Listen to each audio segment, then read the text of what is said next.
Você já deve ter ouvido falar que ninguém desaprende a jogar futebol. Mas como explicar o fato de que às vezes tem um jogador jogando um absurdo como um dos melhores da sua posição, e aí depois 1 ou 2 anos pra frente, o cara simplesmente não joga mais nada, virou banco, as pessoas até esqueceram que ele existe. É um caso complicado, mas hoje a gente vai contar as histórias de 4 jogadores que tiveram declínios assim, completamente abruptos na carreira. Abrimos a lista aqui com um nome que simplesmente sumiu do radar. O Dele Alli teve um começo meteórico de carreira, se destacando em 2015 pelo modesto MK Dons e sendo contratado no mesmo ano pelo Tottenham. Ele era meia e logo nas suas primeiras temporadas conseguiu se tornar uma peça muito importante ali da engrenagem do Maurício Pochettino. Junto de caras como Harry Kane, ele acumulou grandes anos e acabou sendo um dos principais nomes do Tottenham e da Inglaterra. Era uma espécie de meia atacante que contribuía metendo gols e também dando passes para gol no mais alto nível. O torcedor do Tottenham vai lembrar quando o Dele Alli meteu um doblete para cima do Real Madrid na Champions de 2017-18. Depois também foi muito bem contra a Juventus, e foi ali naquele ano de 2018 que o Tottenham assinou um novo vínculo, mantendo o Dele Alli no clube por mais 6 temporadas. Na época, ele era avaliado em 100 milhões de euros, e a torcida obviamente comemorou muito essa renovação. Era o clube segurando uma das maiores promessas do mundo, mas coincidentemente ou não, aquela renovação do contrato acabou sendo meio que o início do fim. Na reta final com o Pochettino, e depois da saída dele, Dele Alli começou a perder desempenho e aparentar muitas vezes uma falta de vontade dentro de campo. Ele tinha sido eleito anteriormente 2 vezes o melhor jovem da Premier League, mas passou a jogar como se fosse só mais um. Em 2020-21, ele já tinha perdido praticamente todo o seu espaço no elenco. O documentário All or Nothing da Amazon, que seguiu os bastidores do Tottenham durante a primeira temporada de José Mourinho, mostra o português falando umas poucas e boas pro Dele Alli. Time flies.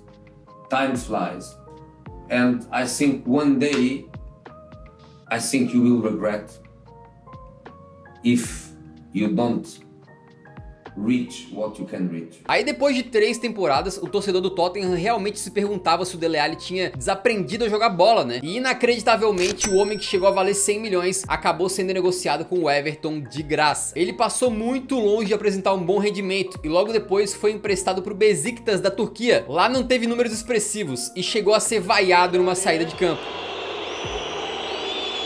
Mais recentemente vazou uma foto do Dele Alli numa mesa em que ele estava usando uma substância gasosa ali que é permitida no Reino Unido, mas completamente desaconselhada, ainda mais para jogadores profissionais. Na mesa também tinha bebidas, cigarros e etc. A grande verdade é que o Dele Alli subiu de uma maneira incrível e isso fez todo mundo imaginar que ele poderia ser um meia aí que marcaria a geração talvez. Porém, com 27 anos, idade em que muitos jogadores ainda estão melhorando e se aproximando do seu auge, o Dele Alli é completamente o oposto. Não parece preparado para voltar a jogar em alto nível no futebol europeu, mas isso tem explicação. Recentemente o Dele deu uma entrevista pro Gary Neville e foi muito corajoso ao expor a sua história de vida, abrindo mesmo o coração, falando de traumas pesadíssimos que ele teve na infância e todos os problemas que teve aí com saúde mental e vivenciou em sua carreira e na vida em geral, e como inclusive foi para reabilitação por causa de um vício em remédios. Foi realmente um relato muito profundo, né, que coloca as coisas aí um pouco em perspectiva de como existem coisas mais importantes que o futebol e também de como a cobrança de a gente chegar aqui e falar para um jogador que ele jogou a carreira no lixo é uma coisa às vezes simplória demais, né, e não chega perto de fazer jus àquilo que o jogador passou na sua vida ou de entender exatamente o que está envolvido numa situação como a do Dele Alli. Então a gente vem aqui e fala que o cara declinou rapidamente na carreira, o que é verdade, mas sob esse novo prisma aí que ele revelou,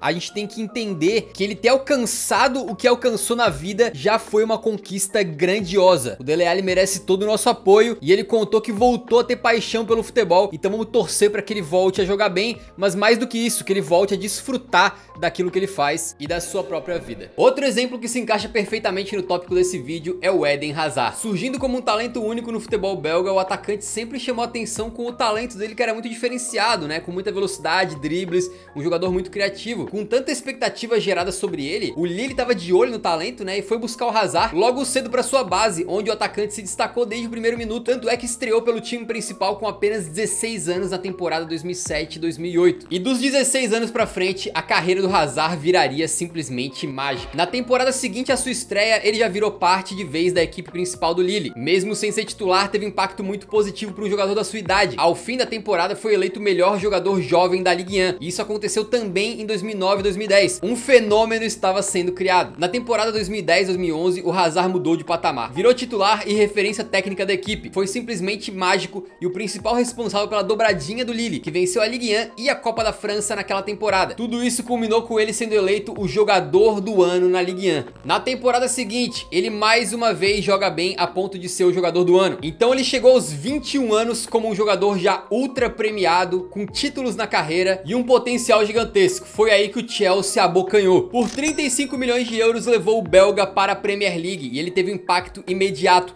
acumulando 13 gols e 16 passes para gol em 62 jogos na sua primeira temporada, sendo peça fundamental no título da Europa League e também entrando para o time da temporada da Premier League. O Hazard era muito talentoso, então assim como ele fez no Lille, no Chelsea parece que as coisas só foram melhorando também. Na temporada 2014-15, ele não só levou os Blues ao título inglês, como também foi eleito o melhor jogador do Chelsea e da Premier League naquela temporada. 2015-16 foi complicado, mas em 2016-17 ele retornou ao topo, e o Hazard sendo coroado como melhor jogador do Chelsea de novo. E aí veio a Copa da Rússia, e você que é brasileiro tá me assistindo sabe exatamente que o Hazard jogou para um caramba naquela Copa. Ele levou a Bélgica ao terceiro lugar na Copa e foi eleito o segundo melhor jogador do torneio. Para muitos, ele foi o melhor. E por incrível que pareça, o melhor do Hazard ainda estaria por vir. Em 2018-19, ele foi simplesmente genial. Muito além dos 21 gols e 17 passes para gol em 52 jogos, ele foi decisivo em todos os momentos necessários para o Chelsea na sua temporada de despedida, inclusive marcando 2 gols na final da Europa League contra o Arsenal, coroando mais um título para os Blues. E com isso, o Hazard conseguiu algo incrível, uma transferência para o time onde ele sonhava jogar, o Real Madrid. Os merengues pagaram cerca de 115 milhões de euros para trazer um jogador que na época era amplamente considerado um dos melhores do planeta. Ele vivia o seu auge e o Real Madrid precisava de uma estrela naquela ponta esquerda. Parecia o casamento perfeito, mas as coisas não foram assim. Hazard teve chances e mais chances para se tornar o principal jogador do Real Madrid, mas nunca conseguiu chegar nem perto, né? Teve problemas de peso, com lesões, e acabou faltando para ele uma sequência importante no início da sua passagem. Além desses problemas e de estar jogando mal, com o tempo foi surgindo no Real Madrid uma nova estrela. O Vinícius Júnior estava em plena ascensão. Vocês sabem que ele joga na ponta esquerda, que era a mesma posição do Hazard. Com o tempo, o belga foi afundando cada vez mais no banco de reservas, com pouquíssimas participações em campo. E para você ter uma ideia do prejuízo que teve o Real Madrid e da queda de desempenho que teve o Hazard, na temporada 22-23, ele entrou em campo apenas 10 vezes, o seu menor número desde que se tornou um jogador de time profissional. Um negócio meio chocante, né? No fim da última temporada, o Real Madrid anunciou a saída do Hazard após 4 anos sem sucesso algum individualmente, e 4 anos depois de ser contratado por 115 milhões de euros, o Hazard não só se aposentou da seleção belga, como está avaliado em apenas 5 milhões, está sem clube e diz a lenda que pensa até mesmo numa aposentadoria aos 32 anos de idade. O que é muito jovem, né? Tem jogador brilhando aí com 36, 37, 38. Um nome que não poderia faltar nessa lista, infelizmente, é o do Philippe Coutinho. Um dos maiores jovens talentos do futebol brasileiro nos anos 2000, Coutinho sempre foi visto como um jogador de altíssimo potencial, muito pelo que ele fez na base da seleção e do Vasco. Logo cedo ele foi pra Europa e ainda era muito jovem, né? Então teve momentos turbulentos, mas passou por Inter e Espanhol, evoluindo de maneira interessante com o tempo, até que em 2013 chegou ao Liverpool para continuar o seu crescimento natural. É verdade que seus primeiros anos foram mais de adaptação e também o Liverpool naquela época era bem diferente desse Liverpool tão forte que a gente conhece hoje em dia, né? Um elenco mais limitado, com sérios problemas. Com a chegada de Jürgen Klopp em 2015, o jogador brasileiro começou a ter um destaque gigantesco, virando titular absoluto e grande referência técnica dos Reds. Na temporada 2015-16 é que o Coutinho começa a sua fase artilheira, se tornando um dos melhores meias atacantes do mundo e tendo até a sua própria jogada característica, aquela cortadinha pra dentro com um chutaço de fora da área. Nessa época de tanto encantar os torcedores, ele foi apelidado na Inglaterra de Little Magician, ou algo como o Pequeno Mago. Com isso, o Barcelona foi atrás do Couto, mas ele acabou ficando nos Reds. E mesmo tendo ali se quedado a contragosto, ele acabou fazendo um início de 2017-18 absolutamente fenomenal. Na Champions, fez uma fase de grupos com 5 gols em 5 jogos, enquanto na Premier League foram 13 participações diretas em gol em 14 partidas. Coutinho tava jogando fino, tava livre, leve e solto. Seu nível tava tão alto que o Barcelona foi atrás de novo. Coutinho fez uma força pra sair e os culés contrataram o Brazuca com um investimento histórico na janela de inverno em janeiro, pagando cerca de 135 milhões de euros, que poderiam subir ainda mais em caso de metas. E assim o Barça, que iria perder Iniesta e já tinha perdido o Neymar, trazia um jogador espetacular que em teoria ao menos poderia exercer funções em ambas as posições. E o Coutinho até que começou muito bem, fazendo um bom restante de temporada 17-18, né, dessa vez jogando o segundo semestre no Barcelona. Só que aí do nada tudo começou a dar errado e o seu melhor momento passou a ser o seu pior. Apesar de ainda ter feito uma boa Copa do Mundo 2018 pela seleção brasileira, o Coutinho nunca apresentou o mesmo nível que tinha no Liverpool depois disso, seja no Barcelona ou no Brasil, sendo um jogador muito irregular e que foi perdendo muito espaço com o tempo. No clube, ele parecia que não rendia nem mais na ponta, nem mais no meio. Não se sabia se o Coutinho tava com algum problema físico escondido, ou se passava por algum problema pessoal, ou se tinha sentido a pressão de ser uma estrela global, ou se perdeu a confiança, mas a queda ali já era vertiginosa. Tentando recuperar o nível de um jogador que custou tão caro, o Barcelona teve a boa ideia de emprestá-lo para o Bayern de Munique. Mas mesmo sendo campeão da Champions League com o Bayern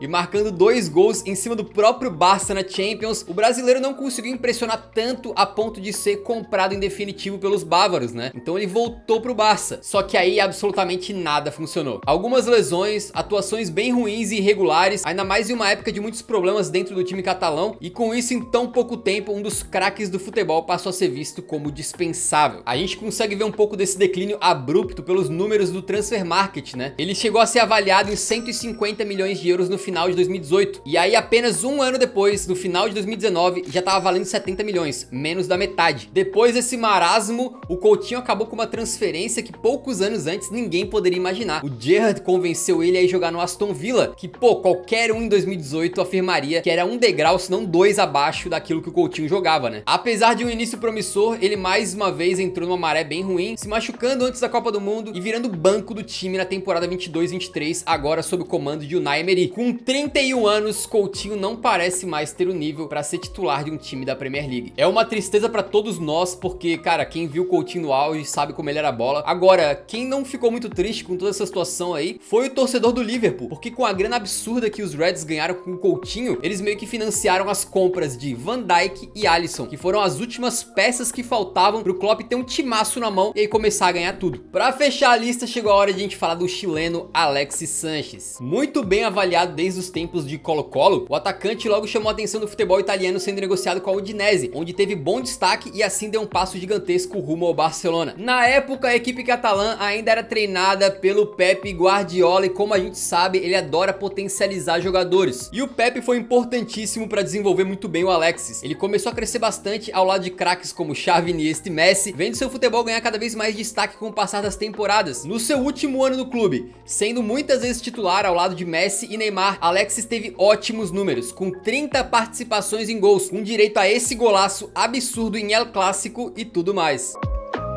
Aos 25, pronto pra chegar no auge da sua carreira ali, né? O Alexis estava merecendo mais protagonismo, né? E acabou indo pro Arsenal. E lá ele começou a escrever uma história muito legal, meio que saiu da sombra, muito entre aspas, né? Do Neymar e do Messi, pra se tornar o grande cara dos Gunners. Em 3 temporadas e meia no Emirates, o Alexis teve números impressionantes, sendo uma das estrelas da Premier League. E na temporada 16-17 viveu seu melhor momento da carreira, marcando 24 gols e dando 10 passes pra gol só na Premier League. E ainda venceu a Copa da Inglaterra, metendo gol na final contra o Chelsea. Nessa época aí, tudo que o Alexis tocava virava ouro, tá? Era só ele receber a bola naquela ponta esquerda lá, que os marcadores adversários já começavam a ficar com as pernas bambas, porque ele tava jogando uma barbaridade. E isso aí talvez tenha inflado bastante o ego do Alexis Sánchez, porque ele viu que o Arsenal não tava disputando coisas tão importantes quanto Champions Leagues e Premier Leagues, então ele resolveu sair, quase foi parar no Manchester City, mas foi contratado pelo Manchester United. E lá o seu desempenho simplesmente despencou. Pelos Red Devils, Alexis foi apresentado com pompa e status de um dos melhores jogadores da Europa, mas passou muito longe de ter o mesmo nível, que dirá de ter o mesmo protagonismo que tinha no Arsenal. Ao invés de jogar mais perto do gol, que sempre foi a sua preferência, a sua função acabou sendo um pouco mais de peça criativa, e nessa pressão para servir os outros, ele nunca conseguiu se firmar na equipe titular do José Mourinho na época, acumulando atuações bem irregulares, números ofensivos dignos de um zagueiro, e assim a sua passagem por lá só durou 1 temporada e meia.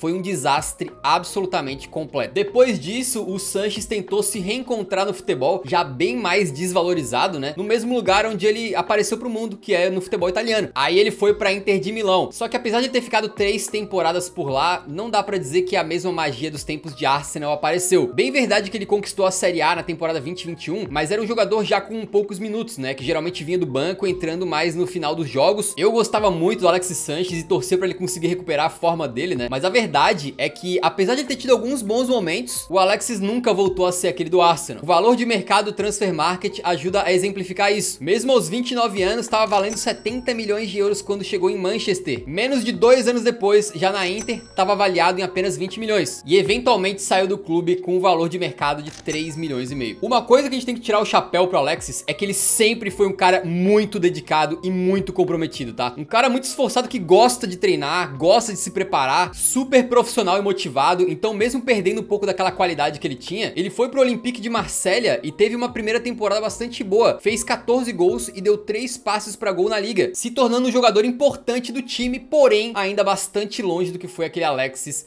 no Arsenal. Talvez em uma realidade alternativa ele resolveu ficar nos Gunners, né? E aí acabou virando uma lenda do clube. Mas o fato é que a transferência dele pro Manchester United acabou complicando muito a carreira e o declínio dele foi bem absurdo. Qual outro jogador que você lembra que tava lá tipo no topo da carreira e aí do nada, pá? Deixa nos comentários aí e muito obrigado por assistir esse vídeo. Se você curtiu, deixa o like antes de sair que ajuda a divulgar o vídeo do canal. Nos vemos no próximo, então um grande abraço, falou!